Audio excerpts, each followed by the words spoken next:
Party ఇటు MLA ఎవరి mind game వారాడుతున్నారు. తనకు తానే గుడ్ బై చెప్పేదాకా చూద్దామంటూ పార్టీ పెద్దలు, పార్టీ పంపించేదాకా వెయిట్ చేద్దామని ఎమ్మెల్యే, ఇలా ఎవరికి వారు దోబూచులాట ఆడుతున్నారు. దీంతో ఆ నియోజకవర్గంలో కారు డ్రైవర్ ఎవరన్నది ఇప్పట్లో తేలేలా కనిపించడం లేదు. పొమ్మను లేక పొగబెడుతున్నారని తెలిసినా ఆ ఎమ్మెల్యే మాత్రం ఆచితూచి వ్యవహరిస్తున్నారు. దీంతో 114 నియోజకవర్గాల్లో జోరుగా సాగుతున్న బీఆర్ఎస్ ప్రచారం ఆ నియోజకవర్గంలో మాత్రం కనిపించడం లేదు. ఇంతకీ ఏదా నియోజకవర్గం, ఎవరా ఎమ్మెల్యే, తెర వెనక ఏం జరుగుతుందో తేల్చేద్దాం.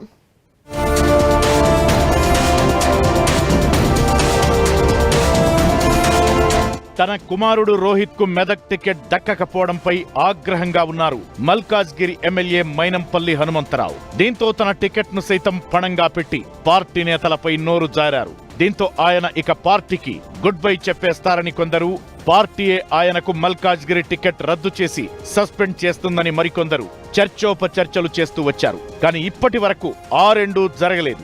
అయితే తెర వెనుక మాత్రం మైనంపల్లికి గులాబీ పార్టీ పొగ పెడుతున్నట్లు కనిపిస్తోంది. తొలి జాబితాలోనే మైనంపల్లికి మల్కాజ్గిరి స్థానంలో పోటీ చేసేందుకు అవకాశం కల్పించినా ఎన్నికల నాటికి పరిస్థితులు మారిపోయే అవకాశాలు స్పష్టంగా కనిపిస్తున్నాయి. మైనంపల్లి తనకు తానుగా పార్టీకి గుడ్ బై చెప్పేదాకా లాగేందుకే గులాబీ దళం సైలెంట్ గా ఉన్నట్లు తెలుస్తోంది.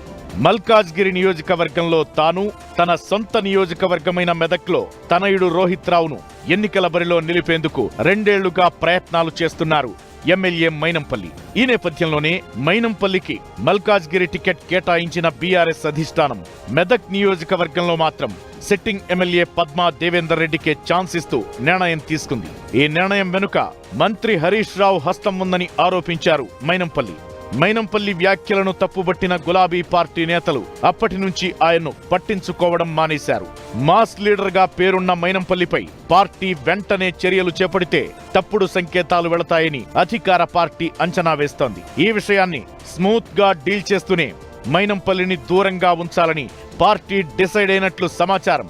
పార్టీలో ప్రాధాన్యత దక్కకపోతే హనుమంతరావు కూడా ఉండే అవకాశం లేదన్న అభిప్రాయంతో పార్టీ ఆచితూచి అడుగులు వేస్తోంది. మీడియాతో చిట్చాట్లో పార్టీ వర్కింగ్ ప్రెసిడెంట్ కేటీఆర్ కూడా మైనంపల్లి వ్యవహారంపై ఆచితూచి స్పందించారు. ఆయన విషయంలో సైలెంట్ గా తమ వ్యూహాన్ని అమలు చేయడమే రాజకీయం అంటూ వ్యాఖ్యానించారు.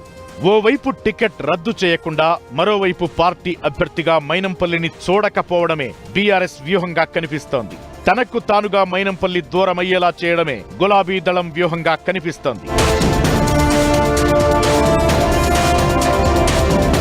ఇదే సమయంలో మైనంపల్లి కూడా ఏమాత్రం తగ్గడం లేదు.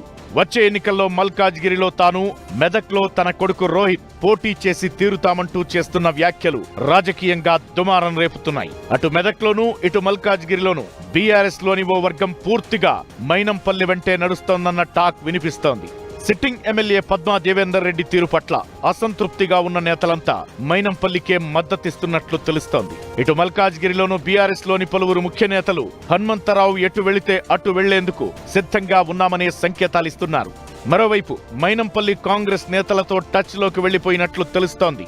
పార్టీ చర్యలు తీసుకునేదాకా బీఆర్ఎస్ లోనే ఉండి ఆ తరువాత హస్తంగూటికి చేరిపోవాలనే ప్లాన్ లో ఉన్నారు మల్కాజ్గిరి ఎమ్మెల్యే.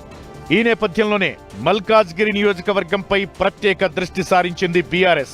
మైనంపల్లికి ప్రత్యామ్నాయంగా మంత్రి మల్లారెడ్డి అల్లుడు మర్రి రాజశేఖర్ రెడ్డితో పాటు ఖనిజాభివృద్ధి సంస్థ చైర్మన్ మన్నె క్రిశాంక్ లాంటి నేతల పేర్లను పరిశీలిస్తోంది. పార్టీ కీలక నేతలపై విమర్శలు చేస్తే సహించేది లేదన్న సంకేతాలు పార్టీ పరంగా ఇవ్వాలన్న యోచనలో పార్టీ ఉన్నట్టు తెలుస్తోంది.